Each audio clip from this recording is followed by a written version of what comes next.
روئے زمین میں جو بسنے والے انسان ہیں ان کے علاقے اور ان کی سمت کے حوالے سے آپ نے نشاندہی فرما دی۔ بخاری شریف کی حدیث ہے، وقت رسول اللہ صلی اللہ علیہ وسلم علی اہل المدینہ ذی الحلیفہ، رسول اللہ صلی اللہ علیہ وسلم نے اہل مدینہ کے لیے اور مدینہ کی سمت میں رہنے والے جتنے علاقے ہیں، اہل مدینہ، مدینہ کے جانب مدینہ کی سمت رہنے والے، فرمایا ان کی میقات ذو الحلیفہ ہے۔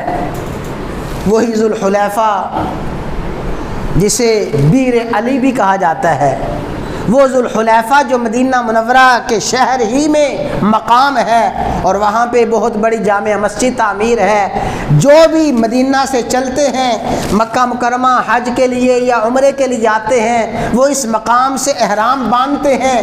رسول اللہ صلی اللہ علیہ وسلم نے بھی احرام باندھا تو فرمایا اہل مدینہ کے لیے میقات ذو الحلیفہ ہے۔ ولی اہل الشام الجحفہ، فرمایا جو ملک شام کے لوگ ہیں، ملک شام کے اور شام کی سمت کے لوگ ہیں، ملک شام کی سمت میں اطراف میں رہنے والے، ان کے لیے میقات جحفہ ہے۔ اور فرمایا والی اہل نجد، جو نجد کے رہنے والے لوگ ہیں، اس سمت کے رہنے والے لوگ ہیں، ان کے لیے میقات قرن المنازل ہے۔ وہ قرن المنازل اہل نجد کی میقات ہے۔ اور فرمایا والی اہل الیمنی، یمن کے جو لوگ ہیں اور یمن کی سمت کے جو لوگ ہیں، ان کے لیے میقات یلم یلم ہے۔ اور یاد رکھیں ہماری جو سمت ہے یہ ہم یمن کی سمت میں آتے ہیں، یمن میں رہنے والے لوگ، اور اسی طرح عراق اور ایران اور افغانستان اور پاکستان، ہندوستان، یہ اس ممالک کے جو لوگ ہیں، فرمایا ان کے لیے میقات یلم یلم ہے۔ یہ یلم یلم میقات تو رسول اللہ صلی اللہ علیہ وسلم نے یہ 5 میقات فرمائیں۔